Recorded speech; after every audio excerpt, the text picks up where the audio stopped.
ఇప్పుడైతే మనం హైదరాబాద్లో గుర్రంగూడ దగ్గర ఒక ఫామ్ విజిట్కి అయితే వచ్చాం. దీని గురించి కంప్లీట్గా మీకు ఎక్స్ప్లెయిన్ చేస్తా రండి. ఈ ఫామ్ విజిట్ స్పెషాలిటీ ఏంటంటే చాలామంది ఫార్మర్స్ అనేది ఏంది ఒకటే క్రాప్ని గ్రో చేస్తారు, ఐదర్ రైస్ అని జవార్ అని అట్లా. కానీ ఆ క్రాప్లో నష్టం వస్తుందో లాభం వస్తుందో తెలియదు. వీళ్ళ దగ్గర ఏంటంటే మల్టీ లేయర్ క్రాపింగ్ అయితే గ్రో చేస్తున్నారు. మీరు ఇక్కడ చూడండి, హార్టికల్చరల్ క్రాప్స్ అలాంగ్ విత్ అగ్రానమికల్ క్రాప్స్ని అయితే గ్రో చేస్తున్నారు. మీకు ముందుగా క్రాప్స్ చూపిస్తా చూడండి. ఇక్కడైతే కరేపాకు ఉంది, గోవా ఉంది, పుదీనా ఉంది, ఇక్కడ కాకరకాయ ఉంది, డ్రమ్ స్టిక్ ఉంది, దాంతోపాటు బెండి, టమాటా, బ్రింజల్, కుకుంబర్, వేరియస్ క్రాప్స్. అలాగే 5 acresలో అయితే ఇలాంటి వేరే క్రాప్స్ని అయితే గ్రో చేస్తున్నారు. అలాగే ఫార్మర్స్ కూడా దీని గురించి ఒక్కసారి మీరు కూడా ఆలోచించండి.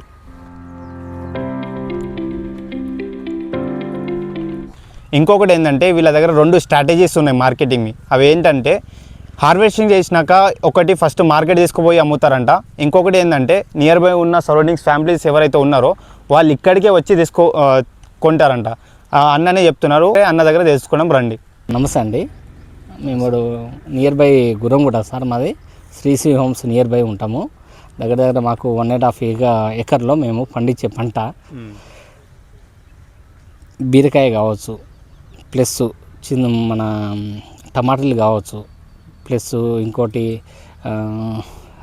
దోసకాయలు కావచ్చు, ప్లస్ ఈ పుదీనా కావచ్చు, ప్లస్ ఈ అన్ని రకాల మా దగ్గర ప్రొవైడ్ అవుతున్నాయి. సో దీంట్లో ఏంటంటే మార్నింగ్ లేవగానే 6:30, 7కి మేము కూరగాయలు కోయే లోపే వీళ్ళందరూ వచ్చి ఇక్కడ గుర్రంగూడ వాళ్ళు కావచ్చు, ప్లస్ శ్రీశ్రీ హోమ్స్ కావచ్చు, తిరుమల నగర్ వాళ్ళు కావచ్చు, మార్నింగ్ రాగానే 7:30, 8 కల్లా మా దగ్గర ఉన్న కూరగాయలు అన్నీ తీసుకొని పోతారు. దాంట్లో పాలకూర ఉన్నాయి, కొత్తిమీర ఉన్నాయి, పుదీనా ఉంది, ప్లస్ ఇంకోటి ఈ మొలక చెట్లు ఉన్నాయి, మామిడి చెట్లు ఉన్నాయి, నిమ్మ చెట్లు ఉన్నాయి, అన్ని రకాల తీసుకొని పోతారు ఇక్కడ. సో మాకు ఇలాంటి అయితే ఇప్పటి వరకు అయితే మంచి బెనిఫిట్ వస్తుంది ఇక్కడ అయితే. దానికి మేము 100% నెంబర్ వన్ ఫ్రెష్. ఏడు మార్కెట్ పోయి ఏడో ఇబ్బంది పడే అవసరం కన్నా మా దగ్గర ఫ్రెష్ కూరగాయలు ఉన్నాయి. అది మీకు దానికి సపోర్ట్ చేస్తున్నాం.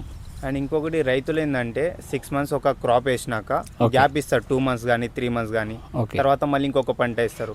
మీరు అలా గ్యాప్ ఇస్తారా లేకుంటే కంటిన్యూస్గా గ్రో చేస్తారా?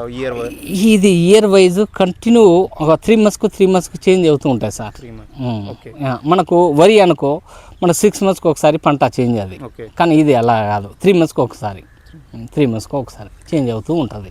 అన్ని రకాల కొబ్బరి చెట్లతో సహా, కొబ్బరికాయలతో సహా, మామిడికాయలతో సహా మా దగ్గర నుంచి పచ్చడికే దగ్గర 8,000 మంది తీసుకొని పోయారు. 8,000 members పచ్చడికాయలకు నియర్ బై, ఎక్కడో కాదు. అయితే చెప్పేది ఏంటంటే ప్రాఫిట్ ఫార్మర్స్కి ఆల్మోస్ట్గా కావాల్సింది ప్రాఫిట్. కాబట్టి వీళ్ళు చేసే ఏదైతే ఫార్మింగ్ ఉందో ఫార్మర్స్ కూడా కంపల్సరీ దీని గురించి ఆలోచించాల్సిన విషయం. దీంట్లో సార్ మేము కూడా బయట మార్కెట్ కన్నా మేము చాలా 50%లో ఇస్తున్నాం. ఇప్పుడు అక్కడ 50 రూపాయలు కేజీ ఉంటే మేము 25 నుంచి 30 లోపే ఇస్తున్నాం. 20 నుంచి 25 లోపే ఇస్తున్నాం కేజీ. ఏదైనా కావచ్చు సార్. మా దగ్గర గోంగూర, ఇది ఎర్రది, ఇదేమో తెలకుంట, ఇదేమో బెండకాయలు, అవేమో పచ్చిమిర్చికాయలు, దోసకాయలు, ఇవన్నీ సార్ మేము పండించేది. అవేమో నా బచ్చల కూర, ప్లస్ మనకు చుక్కకూర, దీంతో పాటు అన్ని రకాలు ఉన్నాయి సార్. ఇవన్నీ చూస్తే అది వేరే ఉన్నాయి. యాక్చువల్లీ ఏంటంటే 8 సంవత్సరాల నుంచి మా దగ్గర చేసే ఎంప్లాయీలు వీళ్ళిద్దరు నెంబర్ 1 చేస్తారు, ఎలాంటి ప్రాబ్లం లేకుండా చూస్తారు. మాకేంటంటే బయట అమ్మడం కన్నా ఈడ నియర్ బై ఉన్న వాళ్ళే మా దగ్గర వచ్చి 6:30-7కే మార్నింగ్ వచ్చి అన్ని రకాల తీసుకొని పోతారు. ఒకవేళ ఏది కాన్ టైంలో ఏదంటే బయట అమ్మేది కూడా చాలా తక్కువ, ఈయనే ఎక్కువ తీసుకోపోతారు. ఇక్కడ ఉన్న ఫార్మర్ కావచ్చు, ఇక్కడ ఉన్న అందరు కావచ్చు, అందరు పరంగా ఇది మాత్రం 100% మా దగ్గర జరిగేది ఇది. న్యాచురల్గా పండిస్తాము ఇమ్మీడియట్లీ. అంటే తాజాది ఇది, ఏదో ఇది అదని కాదు, తాజాగా కల్తీ మాది కాదు. కూరలు పాలకూర కానీ సుక్కకూరనే కానీ తోటకూరనే కానీ అన్ని కూరలు గంగవాయిలి బెండకాయలు వంకాయలు ఇవన్నీ మేము తెంపుతాం, తెంపి రైతులకు ఇస్తాం.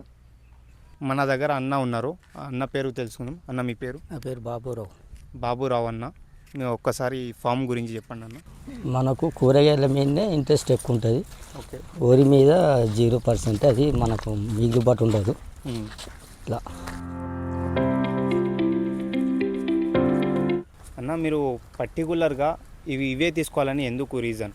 అంటే రీజన్ అంటే సిటీకి దగ్గర ఉంది, మనకు కూరగాయలు అయితే మంచిగా పోతాయి. ఓకే. ఈ వరి అయితేనేమో మనకు ఏమి మిగలదు అందులో. అచ్చా. వరి పెట్టవచ్చు కానీ వరి మిగలదు, వాటర్ కూడా ఉన్నది లేదని కాదు, మంచి వాటర్ ఉన్నది. అన్ని కూరగాయల మీద మనకు ఇక్కడనే వాకింగ్కి వస్తారు పొద్దున్నే, వాళ్ళు కూడా వచ్చుకొని పోతున్నారు. అంటే ఎందుకు ఒకటే కూరగాయలు పండించకూడదు, 2 పండించకూడదు? మీరు ఎందుకు ఇంతగానం పండిస్తున్నారు? ఇక అన్నీ అడుగుతారు, లేదు ఏది కావాలంటే ఇక వాళ్ళకు అన్నీ కావాలి కాబట్టి కంపల్సరీ ఇక ఒకటి ఉంటే ఒకటి లేకపోతే కల్లా వస్తారు కాబట్టి మన పొలంకా డైరెక్ట్ వస్తారు కాబట్టి మనకు అన్నీ ఉంటేనే మనకు బెనిఫిట్ ఉంటుంది. ఇంకా లాభం అవన్నీ ఎట్లా? ఇక లాభం అంటే ఇద్దరు మనుషులు వస్తారు, నేను చేస్తా. ఇక లాభం అంటే పెద్దగా ఏమి ఉండదు, చేసుకోమే ఏదో మళ్ళీ దీనికి అమ్ముకు రావాలి, దీనికి మందులు విత్తనాలు అవన్నీ తీసుకొచ్చి పెడుతూనే ఉండాలి. ఏదో మనకు నాడు మన ఇంట్లోకి మనం వాడుకుంటాం, మన ఖర్చులకు టైంపాస్ వర్క్ ఇది, మనకి హెల్త్ పరంగా మంచిగా ఉంటుంది. అది కొంతవరకు అయితే ప్రాఫిట్ ఉన్నది, లాభం ఉంది నష్టం ఉంది, 2 ఉన్నాయి. మనకు వర్షాలు పడ్డాక ఇప్పుడు మార్కెట్ టైం పోతే మంచిగా మా సంతల్లో అమ్ముకొని వస్తా డైరెక్ట్.